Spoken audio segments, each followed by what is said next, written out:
I used to run my fingers through my ponytail and feel how thin it had gotten. And I'd quietly tuck it away before anyone could see. If you've caught yourself doing the same thing, angling your head just right in photos, avoiding certain lighting, you already know exactly what I'm talking about. Fine, thinning hair after 60 doesn't mean your options shrink. It means the right cut matters more than it ever did before. Tonight I'm walking you through 3 short hairstyles built specifically for thinning hair, styles that create real, visible density instead of just hiding the problem. I researched the best cuts and the worst mistakes for women over 50, so you get real results fast.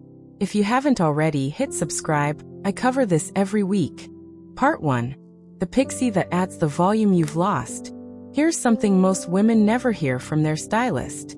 A cut that's too long is actually the reason your hair looks thinner, not the thinning itself. When hair grows past a certain length, its own weight pulls it flat against the scalp. And that flatness is what your eye reads as thin. Short hair doesn't have that problem. It has nowhere to fall, so it lifts. I know what you're picturing right now, and I want to gently stop you. This isn't the severe, blunt pixie you're picturing, the kind that reads harsh under bright light. This is a soft textured pixie, cut with layers that graduate instead of stacking flat. Longer through the crown and shorter at the nape. Colette came into her stylist's chair convinced a pixie would make her look like she was trying too hard to look younger. She'd been wearing the same chin-length bob for 11 years because it felt safe. Her stylist asked her one question before touching the scissors. When was the last time she felt like her hair had actual body to it? Colette couldn't remember. Here's exactly what to ask for. Tell your stylist you want point cutting through the ends, not blunt cutting. Point cutting creates tiny irregular tips instead of one heavy blunt line. And that irregularity is what gives fine hair the illusion of thickness. Ask specifically for the crown to be layered short, somewhere between 1 and 2 inches, while the perimeter stays slightly longer to frame your face. This combination is what creates lift at the root without looking choppy or unfinished. The other thing nobody mentions is texture at home. A pixie this short needs almost nothing to maintain that lift, just a small amount of texturizing paste worked into damp roots with your fingertips, never a heavy pomade that will weigh it right back down. You're not trying to slick it. You're trying to keep the pieces separated so light catches every layer individually. Here's the part that actually changes how people see you. When hair sits close to the head with intentional texture instead of hanging flat, your bone structure becomes the focal point instead of the hair. Your cheekbones read higher. Your eyes read brighter. This is the actual mechanism behind why shortcuts photograph so well on women with fine hair. It's not a trend, it's simple physics of weight and light.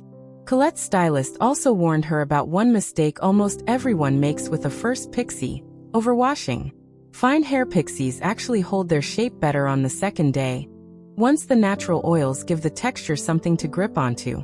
Wash it, let it dry with a light diffuser setting, and resist the urge to reach for a flat iron. Heat styling on hair this short tends to flatten exactly the volume you're trying to protect. 6 weeks later, Colette posted a photo in her stylist's group chat with the caption, "I look like myself again." Her hairline finally read as intentional instead of thinning. Her crown had visible lift for the first time in over a decade. And the compliments she got weren't about the haircut itself.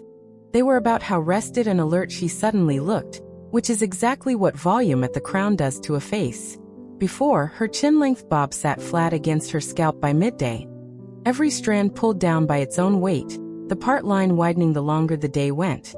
After, her textured pixie holds lift from the moment she steps out of the shower until she goes to bed. No product required to maintain it past that first light texturizing pass. If a pixie still feels like too big a leap, stay with me, because the next cut gives you almost the same volume payoff without going nearly as short. And it might be the better fit for your face shape entirely. Part 2. The layered bob that fools the eye into seeing thickness. There's a reason the layered bob keeps coming back into salons every single season. And it isn't fashion. It's that this one cut solves the 2 biggest complaints fine-haired women bring to their stylist at once. It adds visible volume, and it still reads as polished and professional, not experimental. Most women think a bob just means shorter. That's not what makes this cut work. What makes it work is internal layering, meaning the layers are cut inside the shape rather than around the outer edge. Picture the hair sectioned in horizontal panels, with the underneath layers cut shorter than the top layer sitting over them. That structural difference is what creates the illusion of thickness, because shorter layers underneath physically push the top layer upward and outward. Diane had been wearing the exact same one-length bob since her 50s, the kind that sits heavy right at the jawline. She loved how sleek it looked in the mirror right after a blowout. What she didn't love was watching it go limp by early afternoon, every single day without fail. Here's the exact phrasing to bring to your next appointment. Ask for a graduated internal layer bob, landing at or just below the jawline, with the interior layers cut 2 to 3 inches shorter than the perimeter. Also request a slight angle from back to front, longer in the front pieces, which draws the eye downward and elongates the neck instead of widening the jawline. This detail matters more than most stylists explain up front, because a straight, blunt bob on fine hair tends to emphasize width at exactly the point on the face most women want to soften. The color conversation belongs in this same appointment, not a separate one. Ask your colorist about subtle baby lights, not full foils, just fine, face-framing pieces 2 to 3 shades lighter than your base color. Baby lights create dimension that a single flat color never can.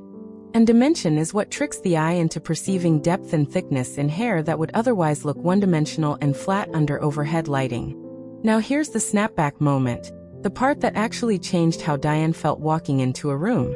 Once the internal layers were in and the color had dimension built into it, her bob stopped going flat by 3 in the afternoon. It held shape through an entire dinner out. She told her stylist she hadn't realized how much of her day she'd spent quietly self-conscious about her hair falling flat, until it simply stopped happening. At home, the only tool that matters here is a round brush and a low, cool shot finish at the end of the blowout.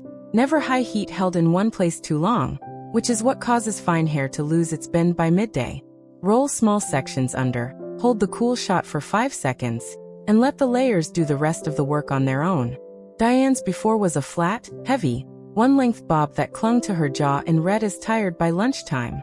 Her after is a layered, dimensional bob with lift built into the interior structure, holding its shape from morning appointment straight through evening plans. That single structural change, internal layering instead of one flat length, was the entire difference. But there's a third option, one that sits right between these two.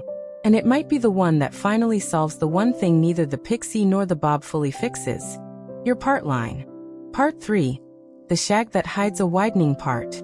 If your real frustration isn't length or flatness but that widening strip of visible scalp right down the center of your head, neither of the first 2 cuts solves that specific problem on their own. This one does. And it's the cut stylists reach for first when a client's actual concern is a thinning part line rather than overall volume. The modern shag works completely differently from either the Pixie or the bob. Instead of relying on length and internal structure, it uses heavy, choppy layering starting as high as the crown. Layers cut short and close together, so there's simply more visual hair mass distributed across the top of your head. Fine hair benefits from this in a way thicker hair never will, because the layers create dozens of separate movement points instead of one smooth, see-through surface. Marguerite's part line had widened so gradually over 3 years that she almost didn't notice it happening, until a photo from her granddaughter's graduation showed it clearly under overhead lighting. She described it as the moment she stopped being able to pretend it wasn't happening. The fix starts with the part itself, not just the cut. Ask your stylist for a deep side part instead of a center part, angled roughly 70-30 rather than 50-50. A deep side part naturally uses the hair on the heavier side to fall diagonally across the thinning strip, covering it completely without any obvious styling trick. Combine that with heavy shag layering starting at the crown, cut short enough that the top layers sit close to the scalp and build outward volume rather than length. The styling technique matters just as much as the cut here. Blow dry with your head tipped forward, roots first, using your fingers to lift directly at the crown while the dryer works underneath. This is the single fastest way to build root lift on fine hair. Faster than any product, because you're training the hair to dry in the lifted position instead of drying flat, and trying to lift it afterward. Marguerite's stylist added one more detail that made the biggest visible difference of the entire appointment. A root-boosting mousse applied only at the crown before blow-drying, nowhere else on the head. Applying it everywhere weighs down the ends. Applying it only at the root gives you lift exactly where the part line needs coverage, without making the rest of the hair feel stiff or overloaded.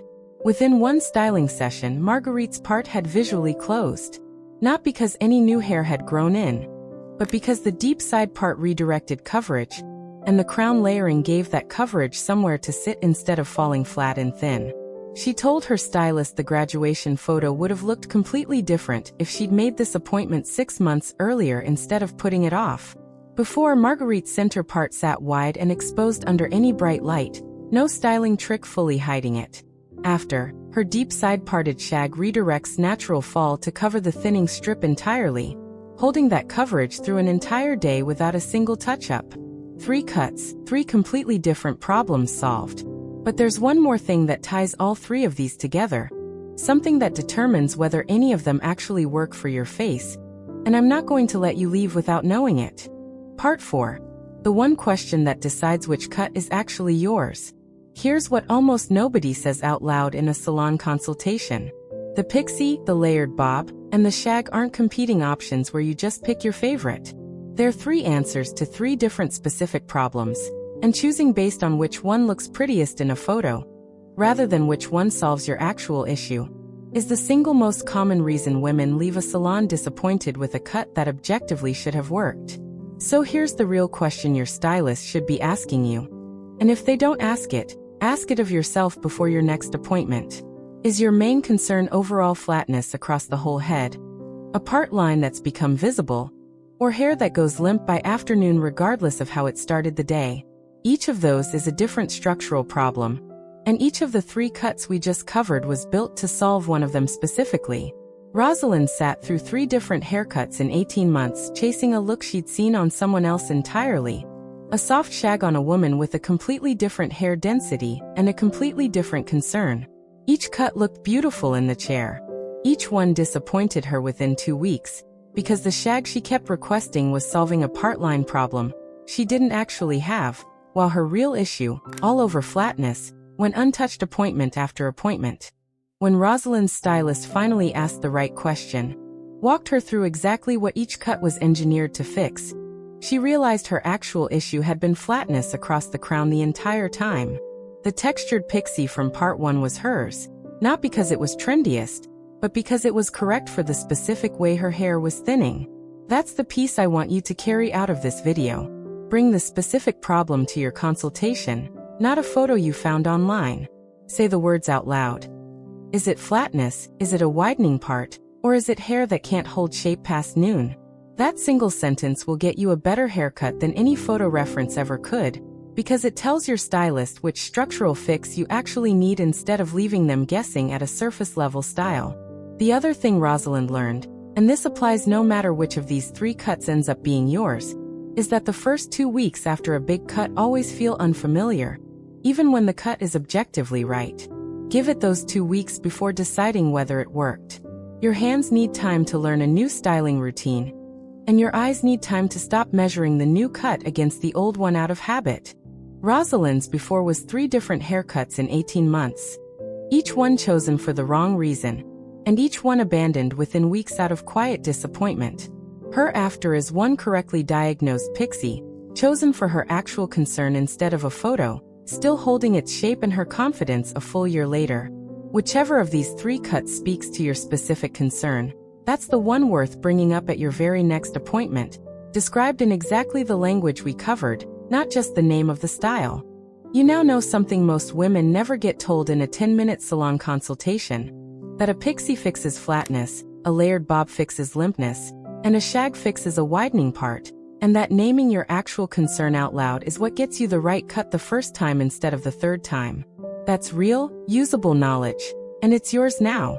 Tell me in the comments which of these 3, the Pixie, the bob, or the shag, sounds like the one built for your specific hair. Next week I'm breaking down the exact at-home tools worth owning if you have fine hair, and which ones are a complete waste of your money.